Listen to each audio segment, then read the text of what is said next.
India से ज़्यादातर sir close vessel में ही बनाते हैं। जी सर। हमारे यहाँ पे क्लोज में बहुत कम लेकिन प्रेशर कुकर है। Hope you have done. The next one is, sir रुक जाओ, देखें जरा, आइसोकोरिक आइसोबारिक प्रोसेस के बाद next topic in thermodynamics is, internal energy. देखें जरा, first law zeroth law of thermodynamics. कौन सा law?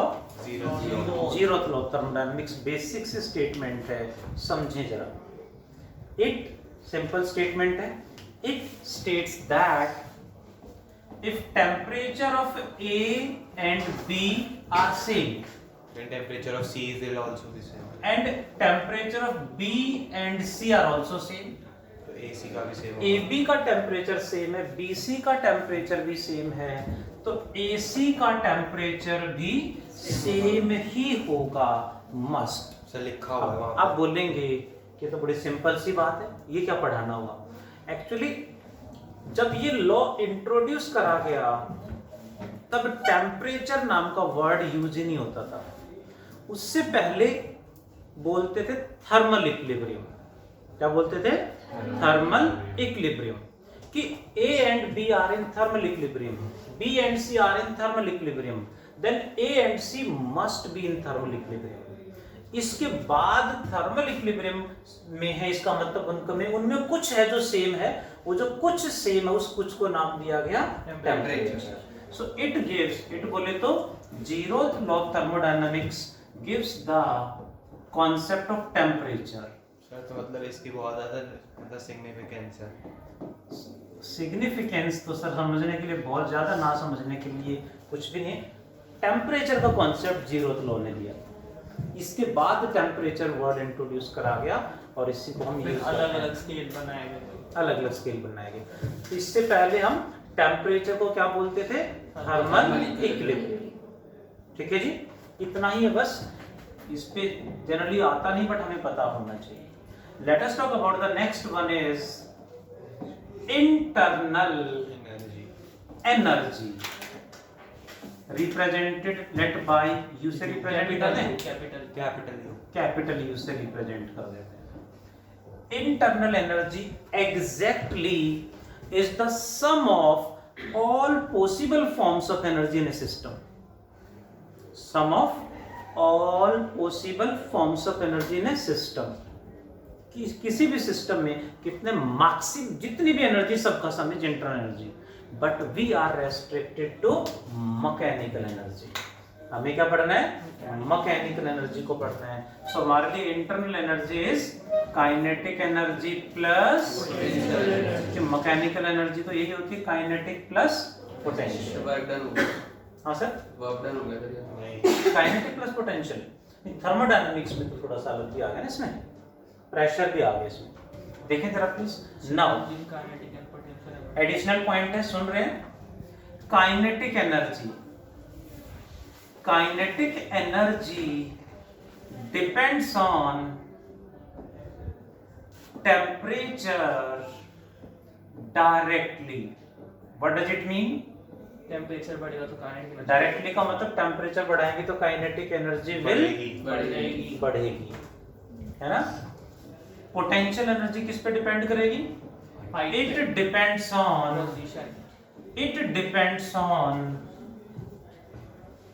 depends on volume inversely and depends on intermolecular force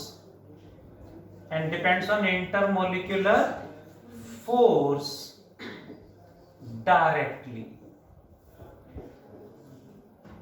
यानी जितना वॉल्यूम कम होगा उतनी पोटेंशियल एनर्जी ज्यादा होगी, जितना इंटरमोलिकुलर फोर्स कम होगा उतनी पोटेंशियल एनर्जी कम होगी। सर वॉल्यूम से कैसे रिलेट? वॉल्यूम से कैसे रिलेट कर सर एक क्लासिफिकेशन होता है ना पोटेंशियल एनर्जी का, एक वॉल्यूम और नॉन वॉल्यूम पोटेंशियल एनर्जी। हाँ, यहाँ गैसेस में तो थर्मोडायनामिक्स में तो हम वॉल्यूम की बात करेंगे, ठीक है, बाकी जगह नहीं करेंगे, एमजीएच में नहीं करेंगे। तो यहाँ क्यों जी? क्योंकि कोई भी गैस किसी कंटेनर में फिल की अब उसका वॉल्यूम हमने डबल कर दिया, बड़े कंटेनर में डाल दिया, तो मॉलिक्यूल्स दूर दूर चले गए, दूर जाएंगे तो उनका इंटरमोलिकुलर फोर्स कम हो जाएगा। और पोटेंशियल एनर्जी इज व्हाट, वही इंटरमोलिकुलर फोर्स की वजह से जो है। So that's why this depends on volume inversely and intermolecular force directly. First one is types of, we are talking about types of internal energy, not talk about types। ये हम बोलेंगे यहाँ पे कि इंटरमोलिकुलर एनर्जी और internal energy first किसके लिए, for ideal gas की internal energy is only kinetic energy plus zero. क्यों? What is the definition of ideal gas? So volume zero है। इंटरमोलिकुलर फोर्सेस नहीं होते। इंटरमोलिकुलर फोर्स Zero बिकम्स है। Zero. जब force है ही नहीं, ये जीरो तो ये भी जीरो, यानी आइडियल गैस में पोटेंशियल एनर्जी नहीं होती, सिर्फ काइनेटिक एनर्जी होती है। Internal energy of ideal gas depends only on temperature, यानी काइनेटिक एनर्जी होती है, टेम्परेचर पे डिपेंड करती है। But for real gases internal energy is both kinetic plus potential. But हम हर जगह मोस्टली आइडियल गैस को ही स्टडी करेंगे, आइडियल गैस ही मोस्टली हमें मिलेंगे। एक आध क्वेश्चन ओरली मिल जाए एक अलग बात है, अदरवाइज आइडियल गैस ही हमें हर जगह स्टडी करना है। Hope you got. Next is what do you mean by FLOT? क्या होता है FLOT? First law of thermodynamics, thermodynamics. delta U is equal to delta Q plus delta W। First law of thermodynamics क्या होता है समझते हैं जरा। It states that delta Q is equals to delta U plus delta W। अब बोलो क्या करते हैं? केमिस्ट्री में अलग क्यों था भाई? केमिस्ट्री में अलग क्यों था? नहीं, अलग है। क्यों है समझते हैं जरा। Delta Q equal to delta U plus delta W, क्योंकि वहां पे था माइनस डेल्टा W। सर नहीं, उसमें ऐसा था delta U is equal to delta Q plus delta W। वही तो, हाँ। Delta equal to delta Q plus delta W, यहाँ माइनस था बात नहीं। क्यों था जी वहां माइनस, यहाँ क्यों था plus? Let me explain both the reasons. Chemistry में ऐसा क्यों, फिजिक्स में ऐसा क्यों, दोनों बातें समझाऊंगा। पहले है क्या समझ लेते हैं। First law of thermodynamics is, ये है क्या? It is another form of लोकोमी, another form of law of conservation of mechanical energy including heat. Mechanical energy में हीट को भी इंक्लूड करा दिया, तो वही law of conservation of energy, heat को ऐड कराने के बाद जो बना, that is first law of thermodynamics. उसी की अनदर फॉर्म है इंक्लूडिंग हीट एनर्जी। डेल्टा के equal to delta U plus delta W। इसके कुछ साइन कन्वेंशन है जी, देखो जरा। वो साइन कन्वेंशन में डिफरेंस क्रिएट होगा जी। कैसे साइन कन्वेंशन में डिफरेंस कैसे क्रिएट होगा? क्योंकि वहां माइनस का डिफरेंस आ गया, वो साइन कन्वेंशन में भी हम डिफरेंस रखेंगे। First one is delta Q we will take positive कब?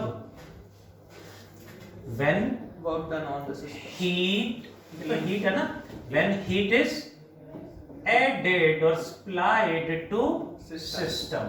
जब heat add कर रहे हैं तो प्लस लेंगे, और heat वहां से लॉस करा रिलीज हो रही है तो minus. if heat is lost or released by the system, then we will take delta Q negative. What about delta U? Positive. अब internal energy depends on what? Temperature. Temperature, because we are talking only about ideal gas. So delta is positive if temperature is increased. increases, and negative if temperature decreases. कौन बचा? Work done. Work done को delta W कह देंगे. What is this? Work done is positive if done by the if work is done On the by system. the system, यानी expansion. यही point मुझे समझाना है. केमिस्ट्री में ऐसा था भाई. जी sir. if work is done हाँ ठीक है. by the system. ध्यान दें प्लीज. सारे पॉइंट्स जो आपके मुझे क्लियर करने हैं, आप सुनेंगे ध्यान से, तो नहीं तो कोई पॉइंट मिक्स कर गया तो गड़बड़ हो जाएगी.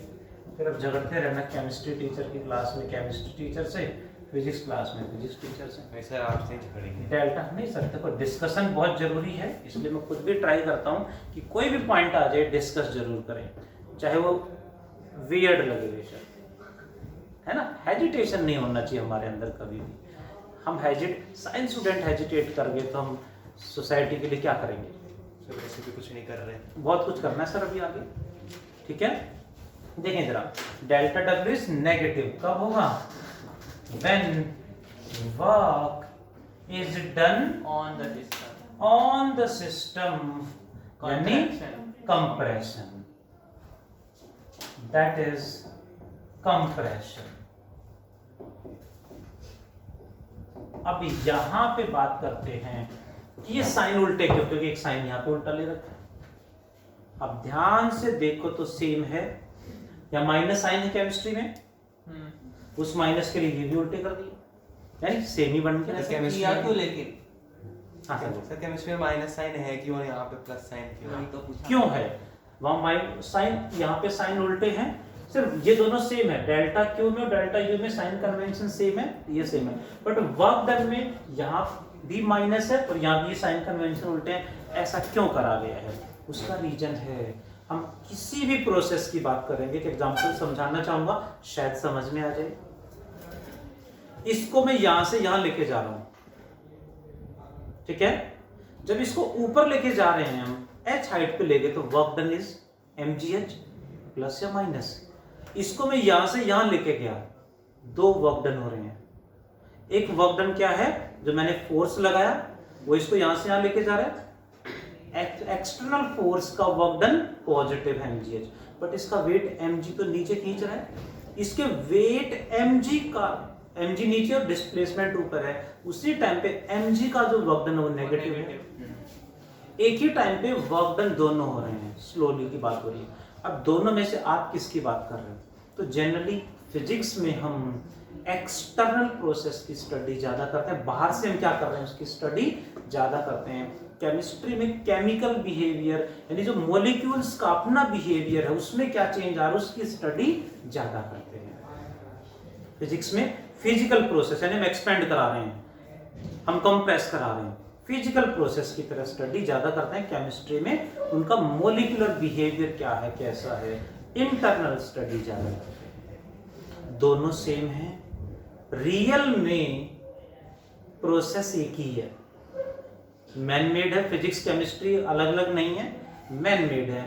साइंस है सब कुछ, साइंस को डिवाइड करा गया है आसान करने के लिए, ताकि हम इजीली सबको समझ पाएं. कैरेक्टर उनको क्लासिफाई कर दिया, डिस्टिंग्विश कर दिया कि आप इजीली पढ़ पाओ, समझ पाओ. तो फिर भी नहीं समझ पाए. बाकी रियल में दोनों सेम हैं.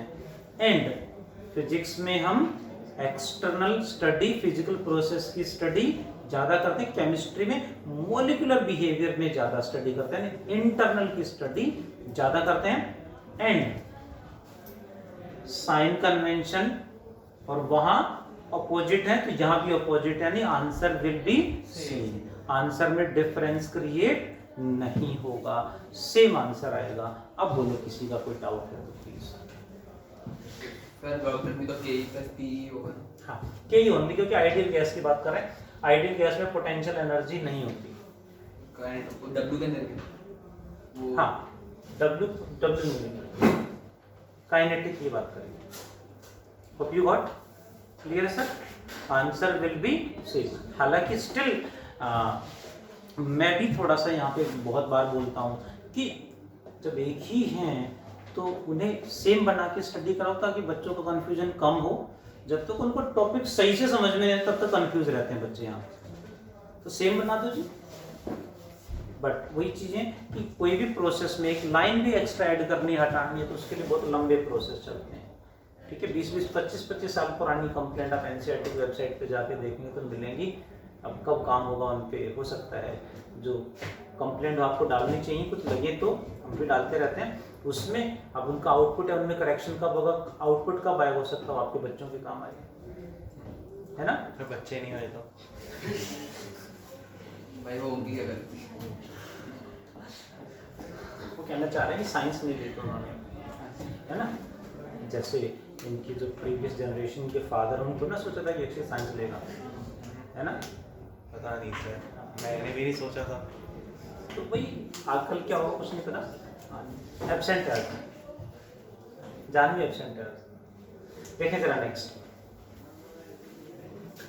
We have done about zeroth law of thermodynamics, internal energy, then Short. first law of thermodynamics की कुछ एप्लीकेशंस है, देखें जरा applications of first law of thermodynamics FLOT. क्या क्या एप्लीकेशन है देखें जरा।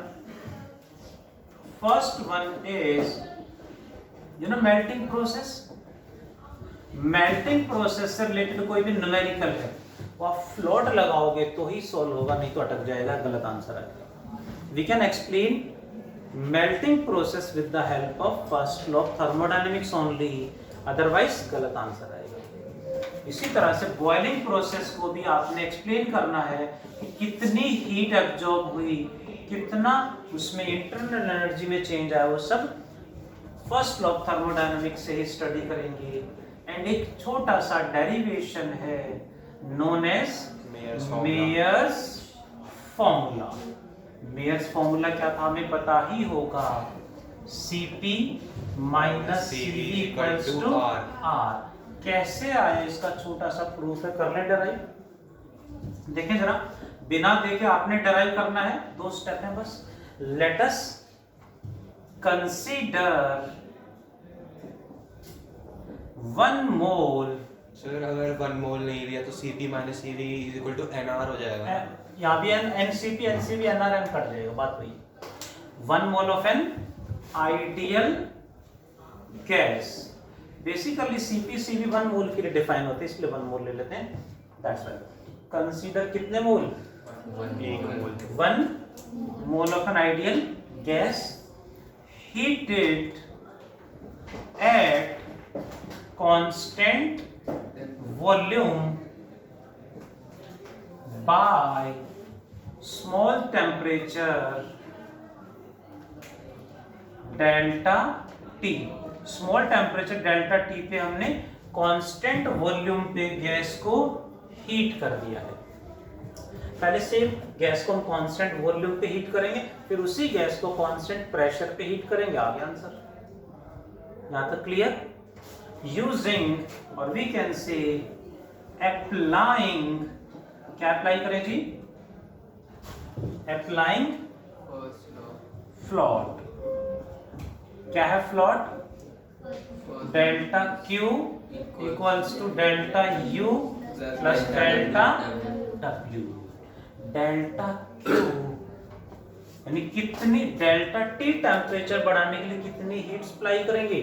क्या फॉर्मूला था टेम्परेचर बढ़ाने के लिए, टेम्परेचर बढ़ाने के लिए कौन काम करता है, स्पेसिफिक हीट। स्टेट चेंज करने में कौन काम करता है, लेटेंट हीट। तो टेम्परेचर बढ़ा रहे हैं तो स्पेसिफिक हीट काम करेगी। स्पेसिफिक हीट का फॉर्मूला था NC डेल्टा T।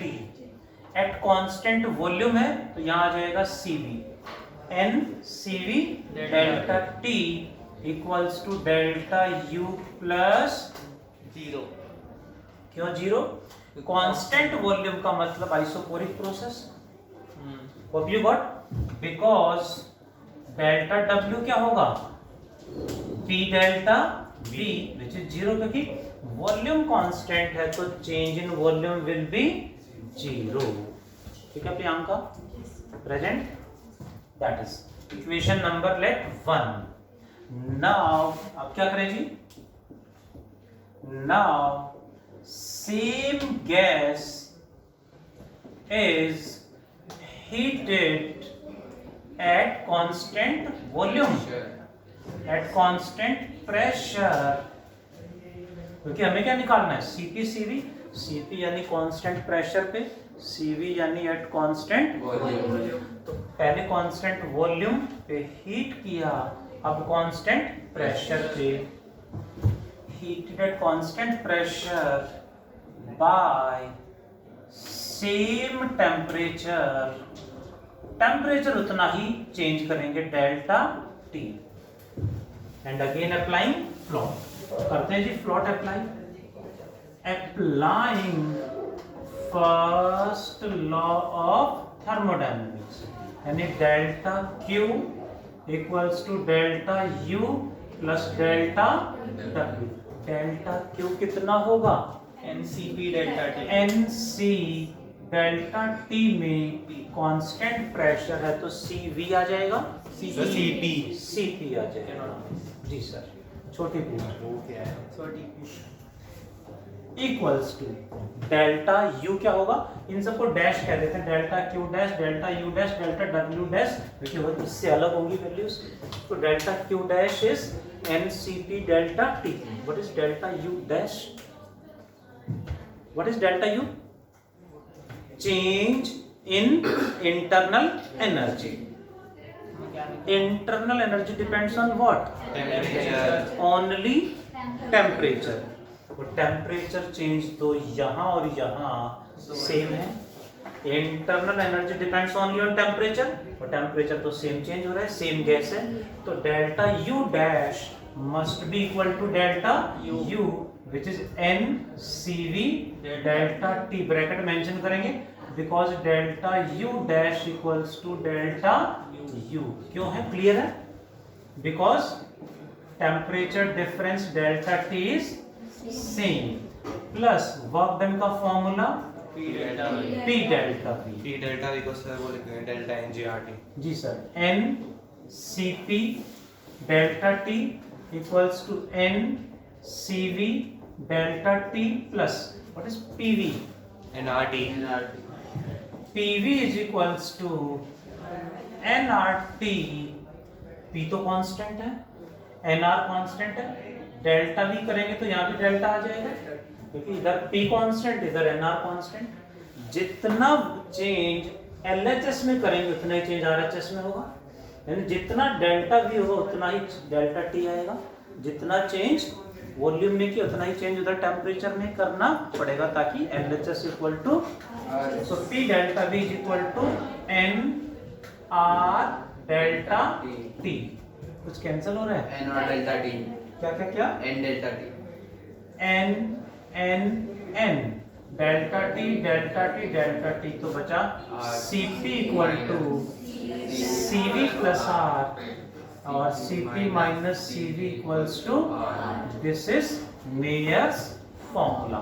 इस पे छोटा सा पॉइंट और मुझे एक्सप्लेन करना है, वो रह जाएगा, अदरवाइज फिर क्वेश्चन आ जाता है अक्सर. Limitations of FLOT. दो स्टेटमेंट है बस. हाँ जी सर, लिमिटेशंस ऑफ फ्लॉट. ठीक है, फिर पढ़ेंगे इसके बाद next slot. Second law of thermodynamics. बहुत बढ़िया.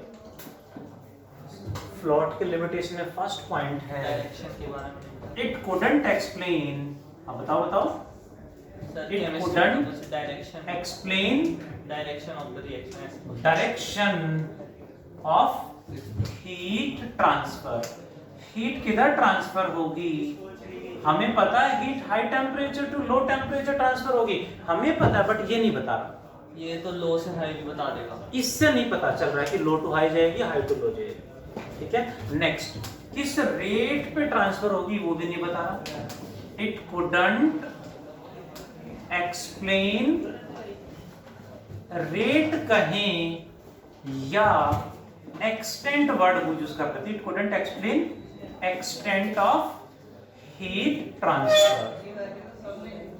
ये नहीं बता रहा हमें कि हीट किस रेट के साथ किस एक्सटेंट पे ट्रांसफर होगी। छोटे से पॉइंट है, अक्सर एग्जाम में कंप्लीट ही पूछेंगे या 1 मार्क में what are the limitations of float आ जाता है एग्जाम में। इंपॉर्टेंट क्वेश्चन है, what is float, you know well. Then float में sign convention, it is another form of लोकोमिंग। उसके बाद applications and the next one is limitations of second law of thermodynamics. which is H का variation. जी, limitations of first law of thermodynamics. HW क्या है? HW दे दे, रहने दूं, रहने दूं। हाँ सर रहने दो। चैप्टर से कंप्लीट ही हो गया। नहीं सर, कारनॉट इंजन है लेकिन वो कटा हुआ है। हाँ सर, 1 से लेके 7 तक numericals. Carnot heat engine cut गया, हाँ सर वो कट तो गया। दैट मींस बस स्लॉट बच गया। स्लॉट की स्टेटमेंट सर टी लॉट और स्टेटमेंट है, बस उसका न्यूमेरिकल्स करेंगे नेक्स्ट क्लास स्लॉट की में। तो वो है कि एंट्रोपी चेंज ही नहीं हो सकती। जी sir, thank you, bye, take care.